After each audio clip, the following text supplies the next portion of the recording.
ఓం నమో భగవతే శ్రీ రమణాయ. శ్రీ రమణాశ్రమ లేఖలు స్మృతులు. రచన సూరి నాగమ్మ గారు. ఉడత. మన ఉడత సహోదరులకు భగవాన్ దగ్గర ఎంత స్వతంత్రమో నీకు తెలుసు కదా.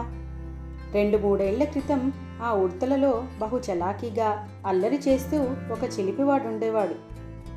ఒకసారి ఏదో చదువుకుంటూ వాడొచ్చేసరికి ఆహారం ఇవ్వక ఏమరపాటన కొంచెం ఆలస్యం చేశారు భగవాన్.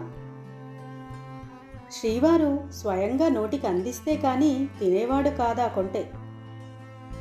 వారు ఆలసించినందుకు కోపించి కాబోలు అందిస్తుంటే కసిక్కన వేలు కొరికాడు.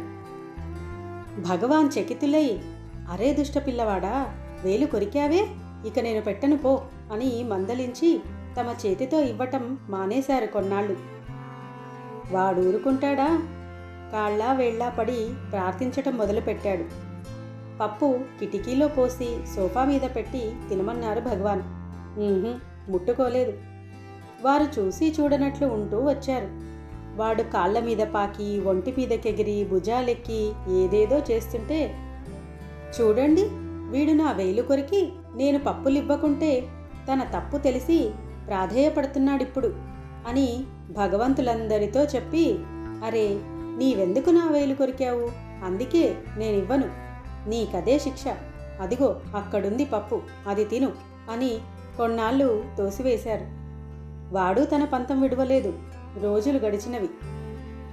భక్తపరతంత్రులు కనుక భగవానులే చివరకు ఓడిపోయారు నాకనిపించిందప్పుడు. రాజస భక్తులు ఇల్లాగే సిద్ధి పొందుతారు కాబోలునని. వాడంతటితో ఆగక సాటివారిని జత చేసుకుని సోఫాకు సరిగ్గా హాలు పైకప్పులో గూడు కట్టాలని ప్రారంభించాడు. ఉడతలన్నీ తాళ్ళు, టెంకాయ నారా తెచ్చి దూలంలో దోపటం, గాలికి అవి అందరి మీద రాలటం, మన వాళ్ళు కోపించి కట్టనీయక తరమటం జరుగుతూ ఉంటే గూడు కట్టే వసతి లేకపోయేనే అని, వీళ్ళు తరుముతున్నారే అని భగవాన్ ఎంతో తపించేవారు. ఆ జీవకారుణ్యం ముఖంలో తాండవించేది.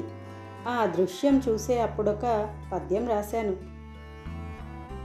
ఉడతలు గూడు కట్టుకొన్న నొక్కెడు సొంతయ్య చోటు గానమెన్ బడెడు నవస్థలం గనుచు భావమునందున దాప చిహ్నముల్ పొడమగ ద్వన్ముఖంబునను బొంపెసలారు దయార్ద్ర భావమా గడలి జనించు శీతకరు కాంతి సమూహమటంచు దోచెడిన్. ఇది అప్పటి పద్యం. ఈ ఉడతల ఉత్తరం రాశానని ఇవాళ చెబితే భగవాన్ చూసి మందహాసంతో, ఈ ఉడతల కథ ఇంకా ఎంతో ఉంది.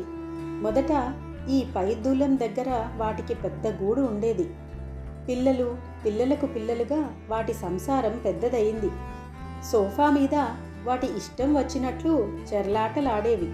ఒకసారి నేను బయటికి వెళ్ళి వచ్చేసరికి వెనకాల దిండు కింద కొన్ని పిల్లలు దాగి ఉండటం, నేను రాగానే చేర్లబడితే అవి అలాగే సమాధి కావడం జరిగింది. భరించలేక మాధవుడు వాటిని తరిమి ఆ గూడు బల్లలతో మూసివేశాడు. ఇంకా వాటి గాథ ఎంతో ఉంది రాస్తేను అన్నారు భగవాన్. ఇక సెలవు. ఓం నమో భగవతే శ్రీ రమణాయ.